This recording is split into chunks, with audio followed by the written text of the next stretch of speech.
Hey, it's Lord Lav. For this video, I'm going to answer one of the questions I often get asked, which is about doing grime bass lines. This video is going to be a tutorial showing two basic styles of grime bass lines you can all create on a synth. So check it out. So I've started off a cheeky riff here, which you can see, just a MIDI riff just to get things going, so you can hear that here.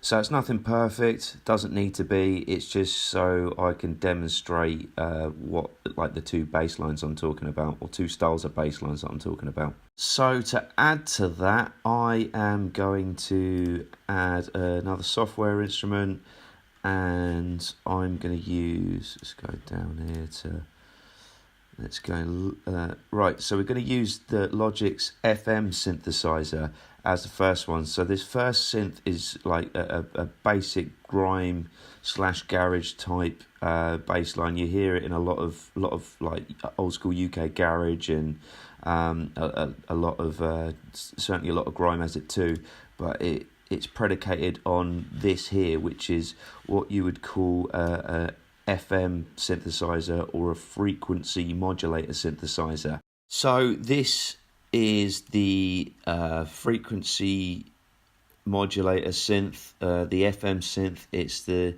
basic one that's used actually in Logic Pro X. It's at the moment it's got this sound going here, which you can hear, which actually isn't a bad sound in itself, and that's actually just the first sound that comes up when you set this synthesizer up. It doesn't actually matter though, because if you're using a different synth, as long as it's a frequency modulator synth, you should be able to recreate this sound pretty easy, as long as you understand what the parameters are. The one thing is, I'm not going to make this a really in-depth tutorial about FM synthesis, because it is a vast topic in and of itself, but I'll just give you some basics. You have two oscillators here and here, and these are, when I say oscillators, these are essentially the things on synthesizers that create the sound. Oscillators on synthesizers often have different styles of oscillators, so you can get square waves, sine waves, saw waves, and these kind of things. But generally on frequency modulators, they are generally both sine waves, although more in-depth synths give you different varieties. This one here, again, they're both sine waves, which sine waves are common in a lot of synth-based bass lines, and they actually work really well for getting different harmonics when you're using a FM synthesis. So you'll see you've got both these here. You have this oscillator here, and it's called the modulator, and you have this oscillator here, which is the carrier. Basically what this synthesizer does is the sound from this oscillator is essentially driven into the sound of this oscillator, which is the carrier, and it creates an interesting sound. And you can change the frequency of each oscillator by changing these numbers here, and that gives you a variety of different sounds. So that's changing the sound of the carrier, and that's changing the sound of the modulator. So one of the big things, if you want to create a grime style bass line, is to create a ratio of 2:1, or depending on the synth, that will mean that you generally turn the modulator 12 semitones up from whatever the carrier is. So you can see this here, this is 1, this is 0. Often you'd put it 2:1, but it actually is a bit more of a, it's not a bad sound, but for this synth particularly, it seems to work better having it drop down an octave each, dropping them both down an octave each. But you generally want this oscillator here turned up 12 semitones to this one, which is the carrier, which is a ratio of 2 to 1. In this case, it's 1 to 0. And that gives you that donk kind of bass line, which you can hear here. Let's bring this down. And that's really common in a lot of deep house, but we're not doing deep house as much as I do enjoy the genre. We're doing grime and sort of garage style bass lines, so you actually don't need to do too much. Once you've got that donk style bass line, which is generally what you'll get when you're in the lower octaves in a FM synthesis with a ratio of 2 to 1, all you actually got to do is turn the attack up.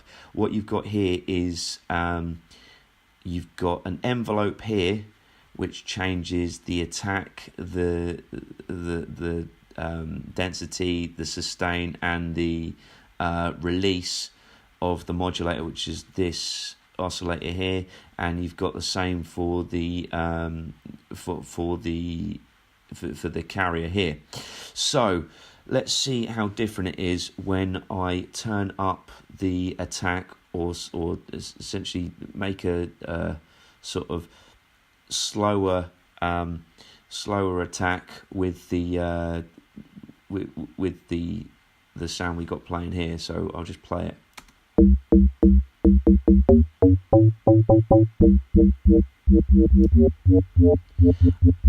There we go. So that's a gauge of that one. That's a basic FM synth. That's a basic FM synth for grime. So for this one, we're gonna do a filtered square wave.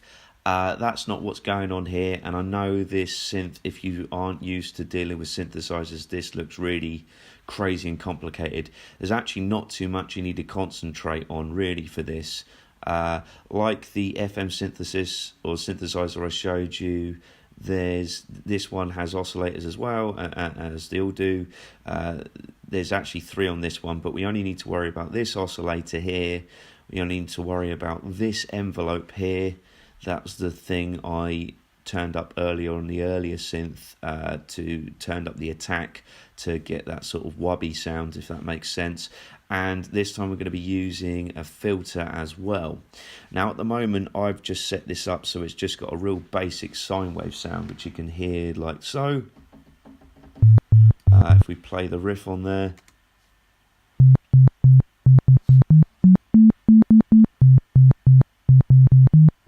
but I want to make this a square wave. Now square waves are really common, particularly in grime. They're everywhere. You often hear a lot of stuff based on different square waves. This is a sine wave, but if we turn it down, if I turn this here, turn the oscillator here to a square wave, sounds like this.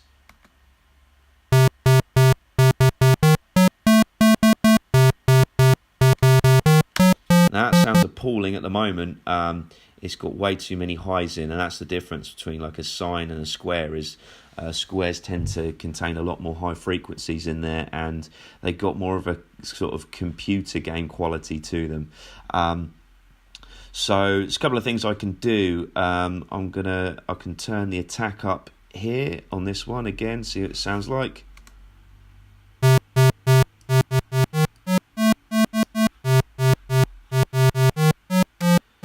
So there's that. I can also play around with the glide, which sort of changes the tone of the of the synth. So let's try that.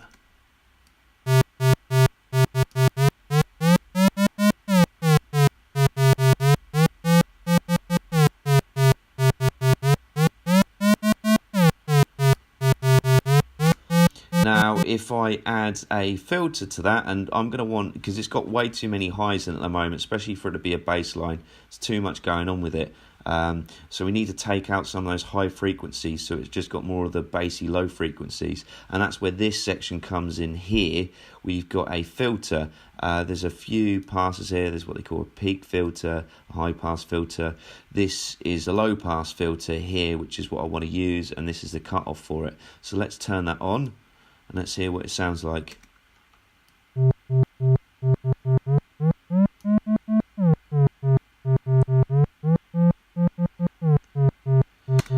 little too high, and I think part of the problem we got there is if we it's actually these MIDI notes here, they're actually a bit too high, and I need to drop them down an octave.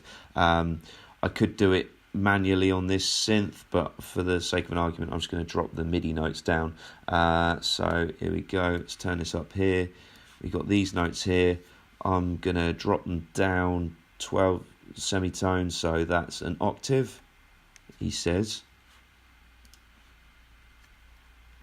There we go. Let's try that now.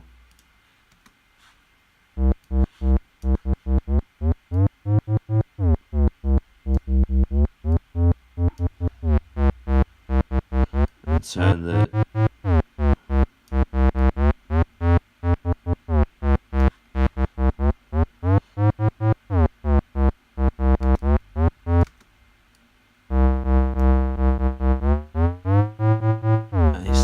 more like it. I've just turned the release up here just to give it more of that vibe.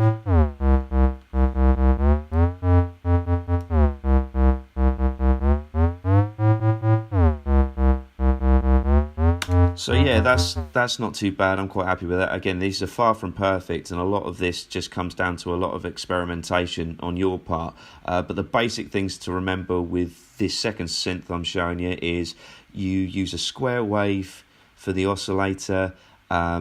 You turn up the attack, so you get a slower attack on the actual on the envelope. Turn up the release a little bit as well. You have quite a high sustain, as you can see, and a sort of medium kind of density. Turn the filter on and put a low pass filter on with a bit of resolution, and turn the cut off to taste. And if you then add a glide to it, just to so that the frequencies bounce a little bit more when it changes between notes, you'll hear it sort of go up a little bit as it changes notes in a riff. So that is actually it. There's not too much more to it than that. Again, I wanted to just keep this simple and just give you guys like a real quick little tutorial on two really basic grime style synths that you can create, or grime style bass lines rather, that you can create. I hope you enjoyed this. So I hope you found this video helpful, guys. There'll be more of these to come, so if you want to stay in the loop of what I'm doing, then subscribe to me on YouTube. If you like this video, then make sure you give it a like. Make sure you subscribe to my YouTube channel by clicking on the subscribe button here, and make sure you click on the bell icon as well, just so that you guys get notified every time I release a video and you don't ever miss a beat. Also, if you want to check out my music, then make sure you follow me on Spotify and check out my website www.lordlab.com. And if you really like what I'm about, then consider being a patron of mine on Patreon. Then you can get in the loop of all the other things I'm doing.